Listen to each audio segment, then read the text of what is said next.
विद्यार्थियों, मैं रुबेन सरन माथुर, सहायक आचार्य आर्थिक प्रशासन एवं वित्तीय प्रबंध EFM राजकीय शाकंभर स्नातकोत्तर महाविद्यालय सांबरलेक जयपुर आपका आज के इस ई लेक्चर में स्वागत करता हूँ। विद्यार्थियों, पिछले ई लेक्चर्स में हमने बीकॉम तृतीय वर्ष के अंतर्गत EFM विषय के पेपर व्यावसायिक बजटिंग का अध्ययन आरंभ किया था। इसके अंतर्गत हमने पढ़ा बजट का अर्थ क्या है, बजट की परिभाषा क्या है, फिक्स्ड और फ्लेक्सिबल बजट में क्या अंतर है, फिक्स बजट क्या होता है, फ्लेक्सिबल बजट क्या होता है, बजट और बजटिंग में क्या अंतर है। हमने पढ़ा मास्टर बजट और अन्य सहायक बजटों के बारे में, हमने उनके कई प्रैक्टिकल प्रश्न करके देखे। आज के ई लेक्चर में विद्यार्थियों हम रोकड़ बजट को शुरू करेंगे और रोकड़ बजट यानी कैश बजट का एक प्रैक्टिकल क्वेश्चन करके देखेंगे। तो विद्यार्थियों, प्रश्न हम शुरू करते हैं।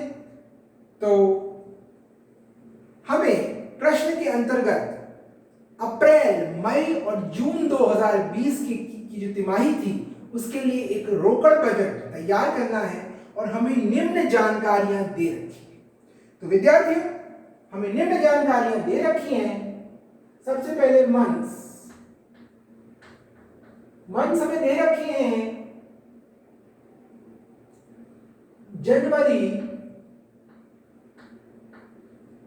जनवरी माह में जो हमें जानकारी दे रखी है वो एक्चुअल दे रखी है, एक्चुअल यानी वास्तविक। फरवरी, मार्च,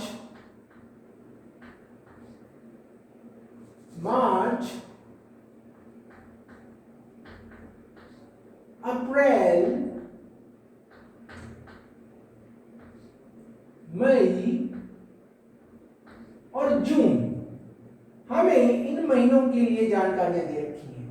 कौन से महीने होंगे? जनवरी, फरवरी, मार्च, अप्रैल, मई और जून।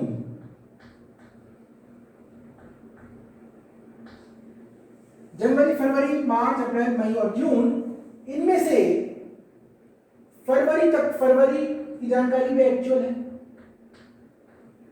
मार्च की जानकारी भी एक्चुअल है, अप्रैल की जानकारी जो हमें दे रखी है वो बजटेड है। बजटेड, ये जो हमारा बजट के अकॉर्डिंग बजटेड, क्योंकि हम बजट बना रहे हैं, ये हमारा बजट के अकॉर्डिंग। मई में जानकारी वो बजटेड, जून में भी बजटेड,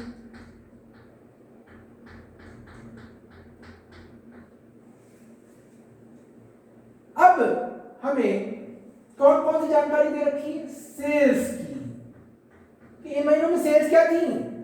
तो जनवरी में सेल्स थी 80,000, फरवरी में 80,000, मार्च में 75,000, अप्रैल में 90,000, मई में 85,000, जून में 80,000। ये हमारी बजट है, यानी ये तीन बजट है, 90, 85, 80। इस प्रकार हमने हमारी सेल्स दे रखी। अब हमारी जो क्रय यानी परचेज भी दे रखी है। तो परचेज हमें निम्न प्रकार से दे रखी है। ये तो सेल्स होगी, यहां हमें परचेज दे रखी है।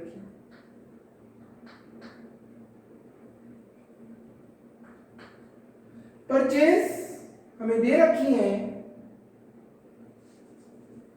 वो निम्न प्रकार से हैं। जनवरी में परचेज हैं 45,000,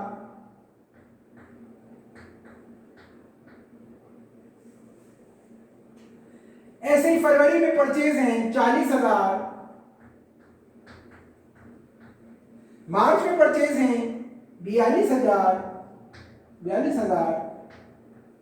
अप्रैल में परचेज हैं 50,000,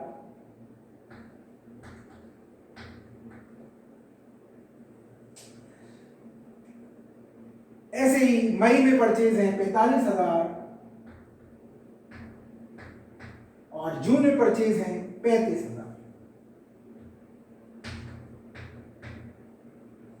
अब परचेज के बाद हमें दे रखा है वेजेस यानी मजदूरी और वो हमें निम्न प्रकार से दे रखी है। वेजेस हैं जनवरी में 20,000, फरवरी में 18,000, मार्च में 22,000, अप्रैल में 24,000, मई में 20,000, जून में 18,000। इसके बाद हमें दे रखी है व्यय यानी एक्सपेंसेस, और एक्सपेंसेस जनवरी में है 5,000, फरवरी में है 6,000, मार्च में है 6,000, अप्रैल में है 7,000,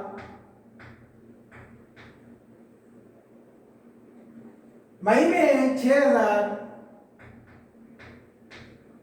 और जून में है 5,000।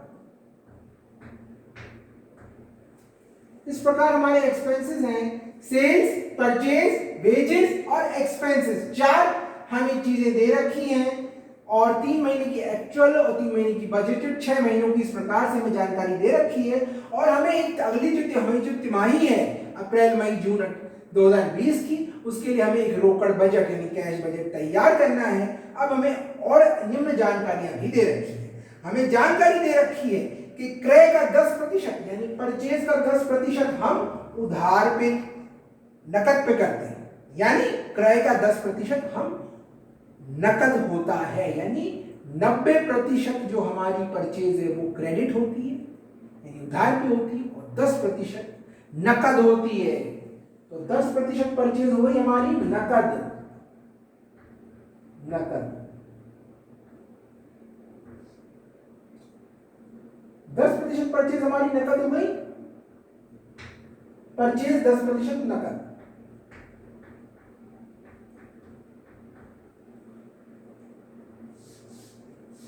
इसके अलावा जो हमारी सेल्स हैं वो 20% नकद होती हैं।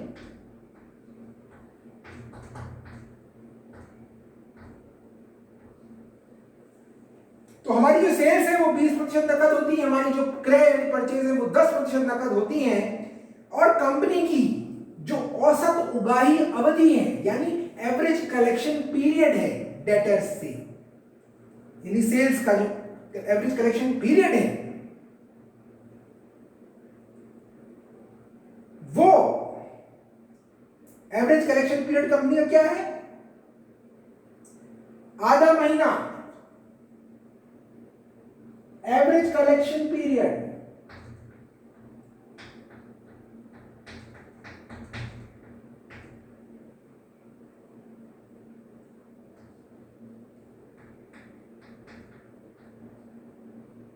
आधा महीना।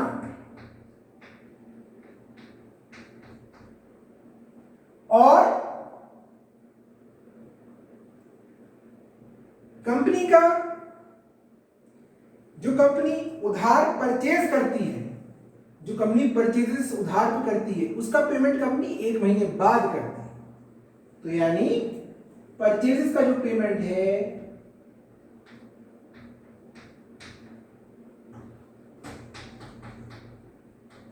वो कंपनी 1 महीने बाद करती है, 1 मंथ। इस प्रकार से हमें निम्न जानकारियां दे रखी हैं। अब हमें ये जानकारी और दे रखी है कि मजदूरी का जो भुगतान है वो अर्धमासिक होता है, यानी जो वेजेस का पेमेंट है वो अर्धमासिक होता है, यानी मजदूरी का भुगतान अर्धमासिक होता है, यानी wages are paid half monthly. तो wages are paid half monthly, इसको भी हम लिख लेंगे, wages half monthly, half monthly.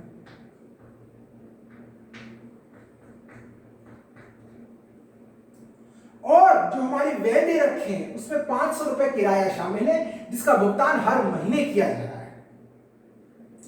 इसके अलावा अब 1 अप्रैल को रोकड़ व बैंक का शेष 15,000 रुपए था कंपनी का, और कंपनी का यह टारगेट है कि हर महीने के अंत में 15,000 से कम लेकिन 14,000 से कम नहीं है, 15,000 से कम लेकिन 14,000 से कम नहीं, इतना बैलेंस कंपनी का रहना चाहिए।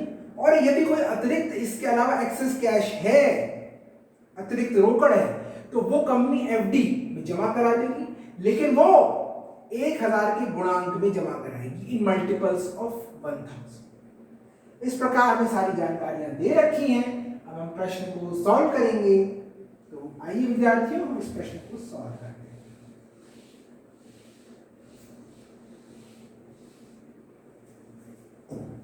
तो सबसे पहले हम लिखेंगे कैश बजट, हम लिखेंगे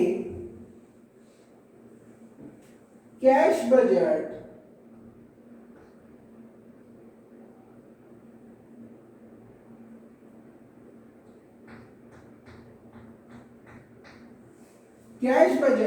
for the quarter ending, तिमाही, for the quarter ending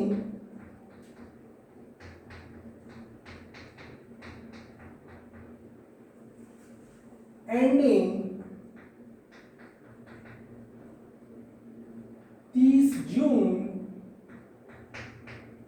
2020, ये हमारा कैश बजट बनेगा। और सबसे पहले हम यहां लिखेंगे पर्टिकुलर्स,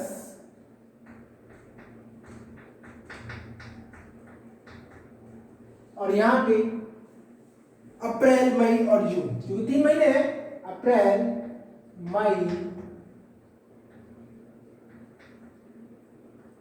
और जून।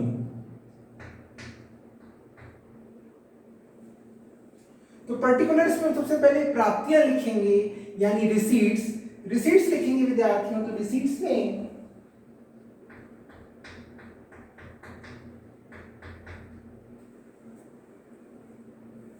बैलेंस ब्रॉट फॉरवर्ड, कितना हमें बैलेंस मिला।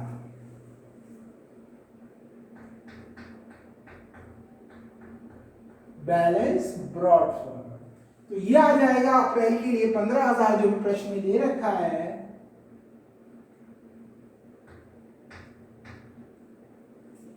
15,000। और अब कैश सेल्स, विद्यार्थियों कैश सेल्स कैसे निकालेंगे?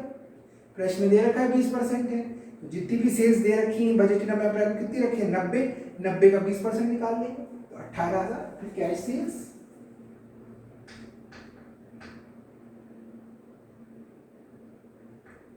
Cash sales 18,000।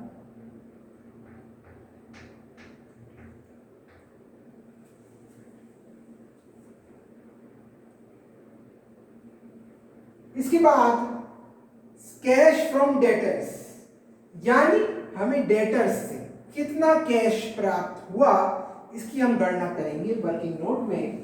Cash from debtors,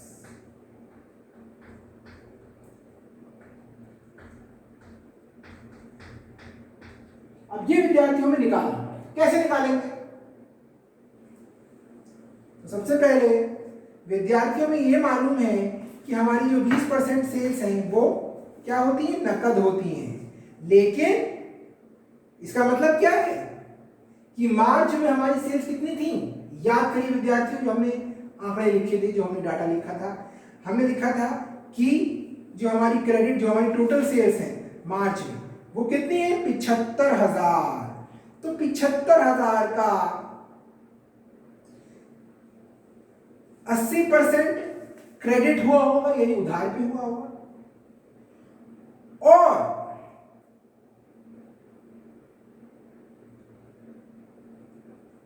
75,000 का अगर हम 80% निकालें तो वो 60,000 आएगा। इसका मतलब 60,000 की जो सबसे पहले अब हम इसको एक यहां पे बना लेंगे टेबल से। सबसे पहले अप्रैल, मई और जून। सबसे पहले विद्यार्थियों अप्रैल में क्रेडिट सेल्स कितनी थी?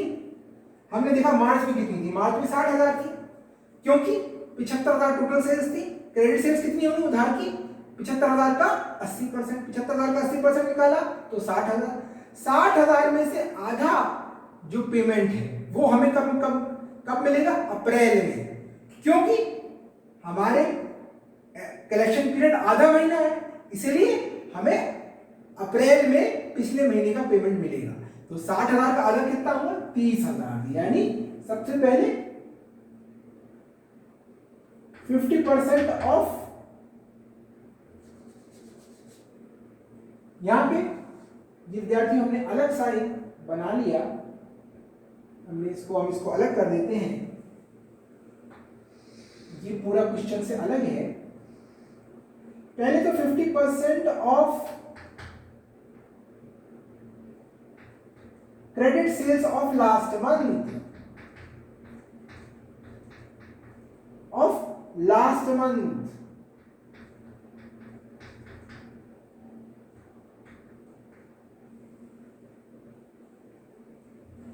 वो कितना है?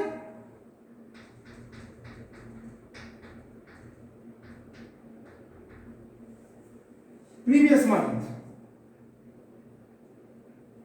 वो कितना है? 30,000। अप्रैल के लिए वो कितना है? 30,000। और 50% of credit sales of current month,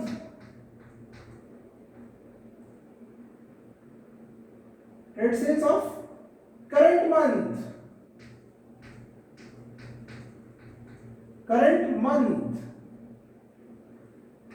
तो करंट मंथ में कितनी हमारी है सेल्स? विद्यार्थियों हमारे वर्तमान माह में अप्रैल में हमारी कुल क्रेडिट सेल्स कितनी है, ये हम कैसे निकालेंगे? सबसे पहले हमें जो डाटा दे रखा था उस पर हम जाएंगे।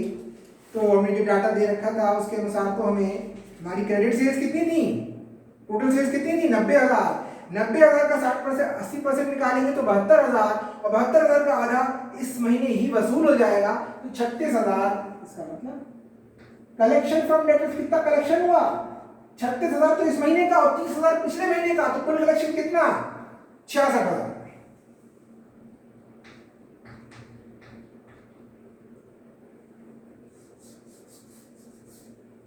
Current month.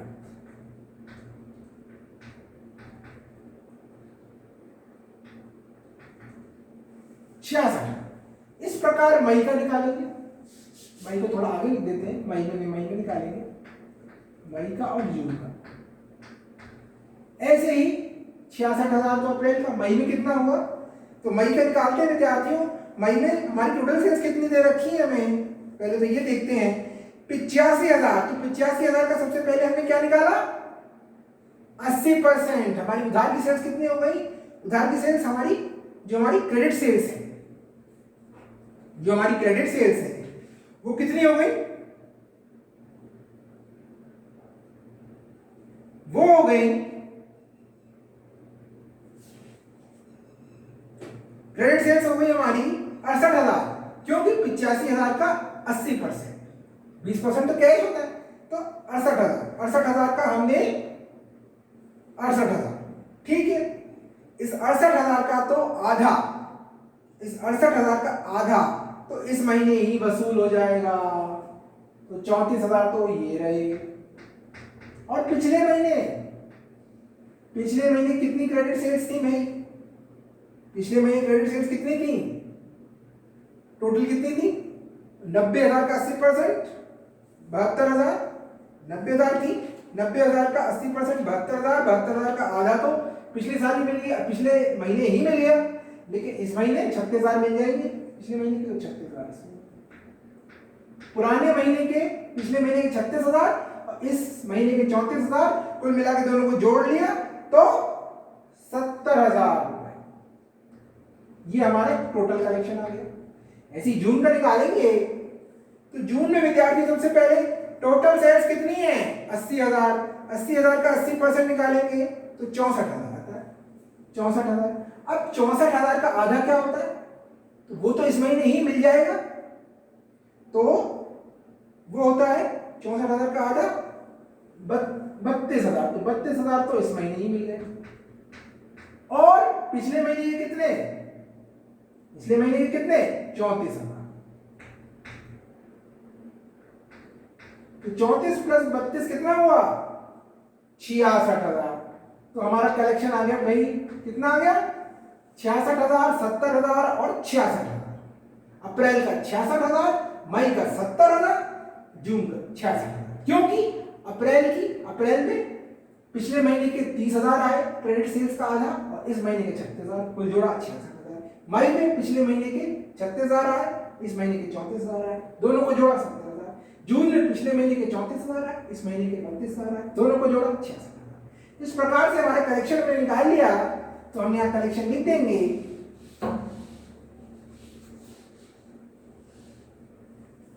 अप्रैल में कितना आया था 66,000।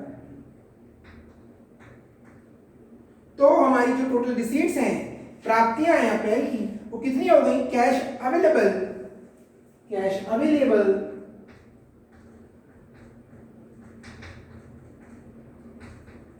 यानी पॉइंट ए कितना हो गया हमारा, इन सब का टोटल 99,000।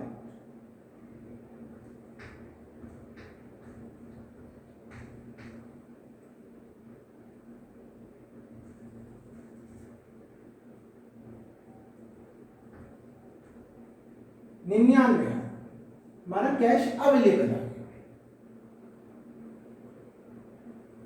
अब सबसे पहले अब चलेंगे पेमेंट्स पे। तो पेमेंट्स की बात करते हैं,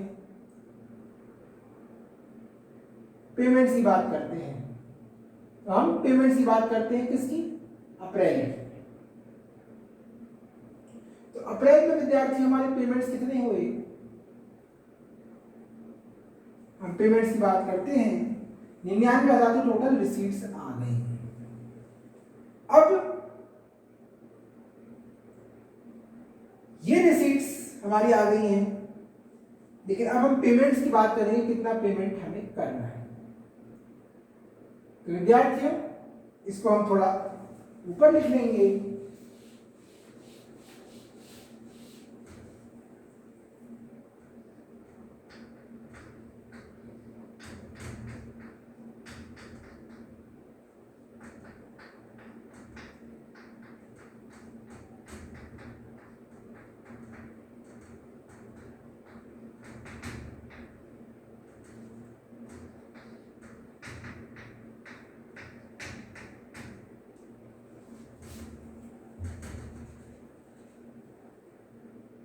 ये हमारे पर्टिकुलर्स हो गए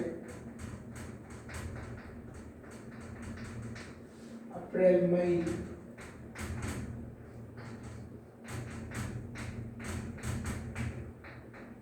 जून,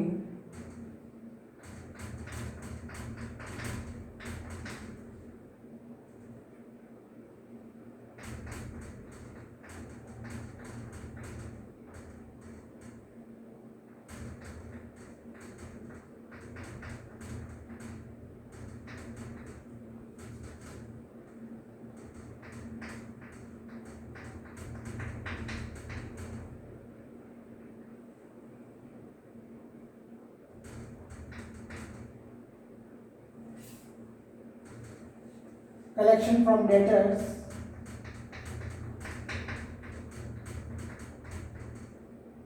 ये हमारा जो बैलेंस था विद्यार्थियों, तो आपको याद हो गई कि विद्यार्थियों हमारा बैलेंस था 15,000। कैश सेल्स हमारी थी 18,000 और कलेक्शन फ्रॉम डेटर्स हमारा था 66,000। इस प्रकार 99,000 टोटल आ गया था कैश अवेलेबल। अब हम पेमेंट्स की बात करें, तो पेमेंट्स में सबसे पहले हम लिखेंगे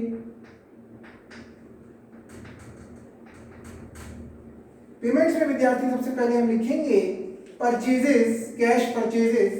तो कैश परचेजेस तो हमारी कितनी है 10%।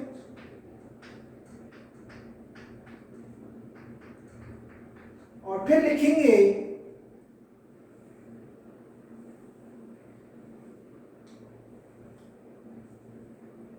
हमारे accounts payable,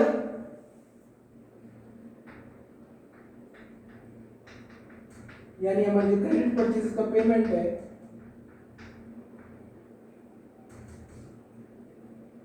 accounts payable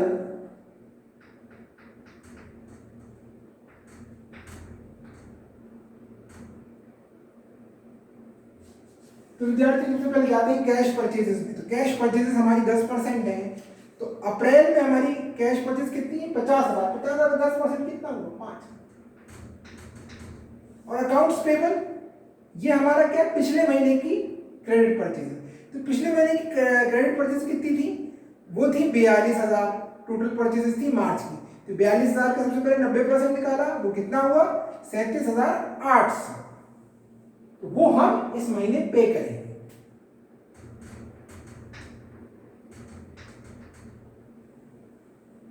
wages कितने हैं।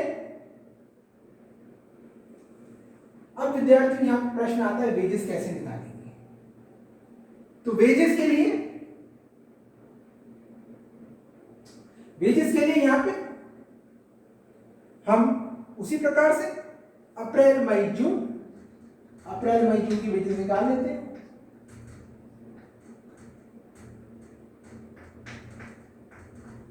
अप्रैल मई जून तो 50% तो वर्तमान माह की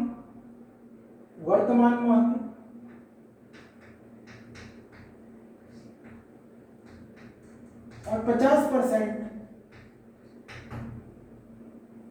पुराने माह की, पिछले माह की।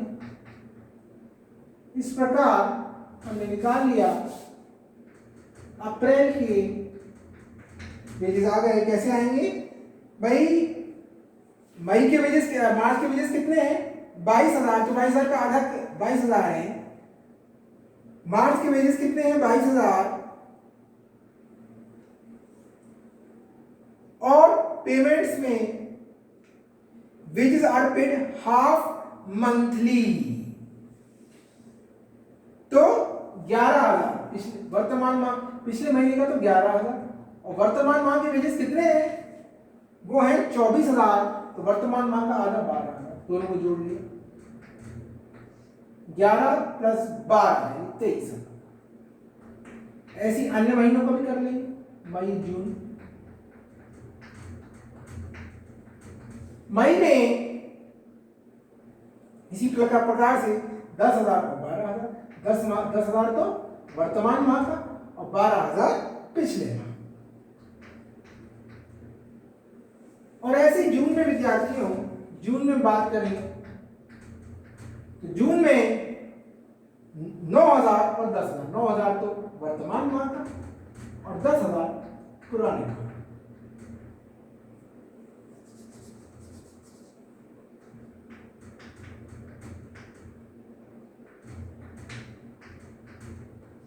कुल मिला के 22,000 और यहां पे 19,000। ये हमारा टोटल वेजेस का पेमेंट आ गया। तो 23,000, 22,000 और 19,000।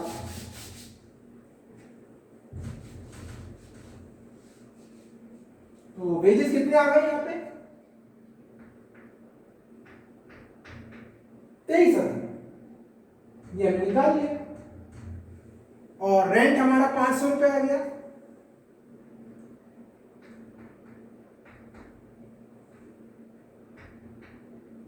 और एक्सपेंसेस हमारे कितने आ गए।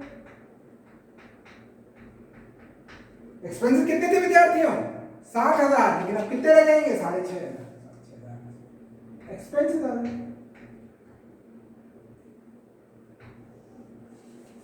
टोटल पेमेंट्स कितने हो गए इन सबको जोड़ लीजिए, 5,37,000, 5,37,800, 23,500, 6,500, तो ये आ जाएगा 72,800। ये हमारे टोटल पेमेंट्स। और कैश कितना था? 99, 99 में 72,800 गए, तो सरप्लस हमारा कितना गया? यहां पे सरप्लस हमारा बचा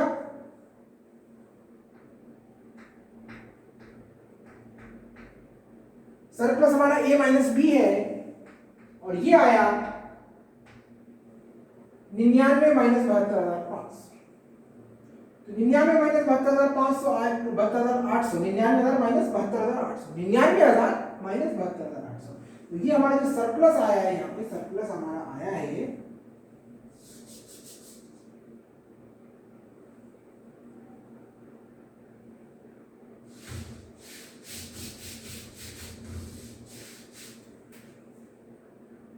इनको थोड़ा ऊपर लिख देंगे,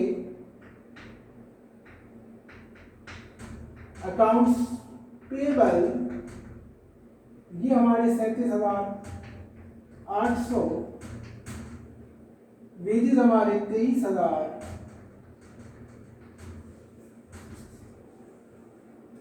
वेजेस 23,000,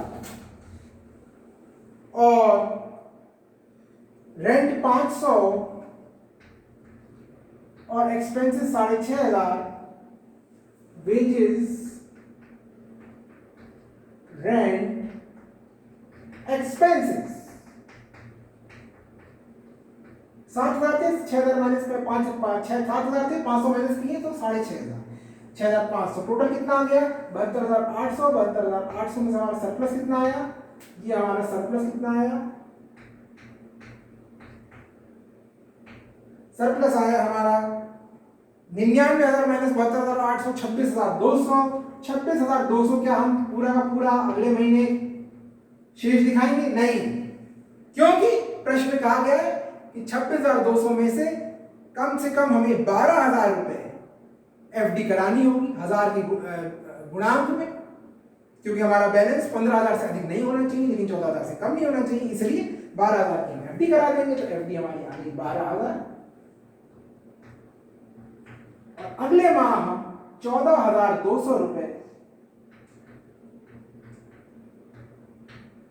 बैलेंस दिखाएंगे। एफडी हमारी आ गई 12,000, सरप्लस हमारा आया था। सरप्लस कैसे आया? ए माइनस बी।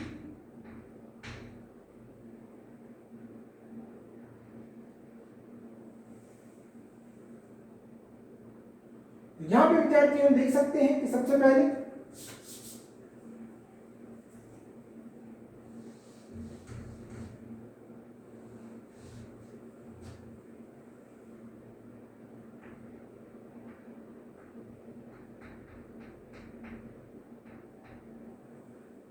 पेमेंट्स बी आ गया, फिर हमारा सरप्लस आया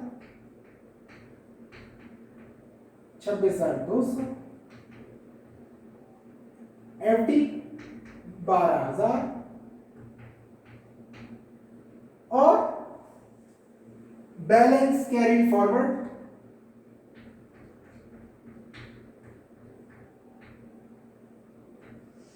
14,200।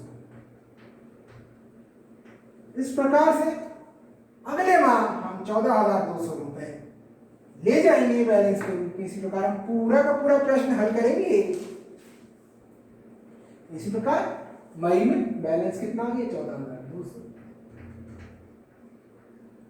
मई की कैश सेल्स आ गई 17,000, 20%। हमारा कलेक्शन 70,000, टोटल 1,01,200।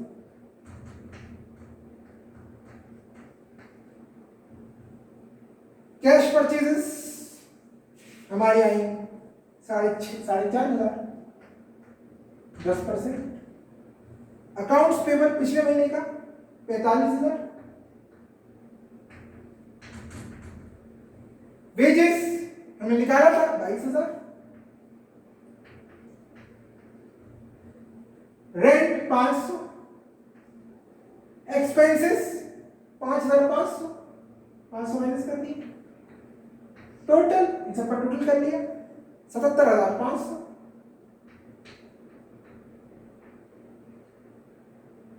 सरप्लस 1,01,200 माइनस 77,500 कितना आया सरप्लस 23,700।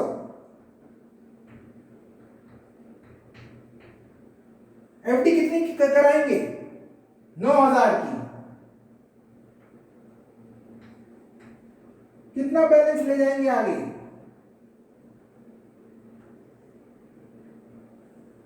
14,700। ऐसे जून का 14,700 बैलेंस ले गए। फिर हमारी कैश सेल्स कितनी है 20%, तो कैश सेल्स लिखी है हमने 16,000। कलेक्शन फ्रॉम डेटर्स 66,000 में निकाला। टोटल 96,700। ऐसी पेमेंट्स में कैश परचेजेस 3,500। अकाउंट्स पेबल 40,500 पिछले महीने। वेजेस हमने निकाले थे 19,000। रेंट 500 और एक्सपेंसेस 4,500 500 माइनस कर दिए रेंट के। कुल मिला के टोटल आया 68,000। टोटल पेमेंट्स कितना सरप्लस बचा 96,700 माइनस 68,000 कितना आया विद्यार्थियों 28,700 आया। यहां शेष बचा 28,700। कितनी की एफडी कराएंगे ताकि हम 14,000 से 15,000 के बीच रहें, तो यहां पे भी हम 14,000 की एफडी कराएंगे।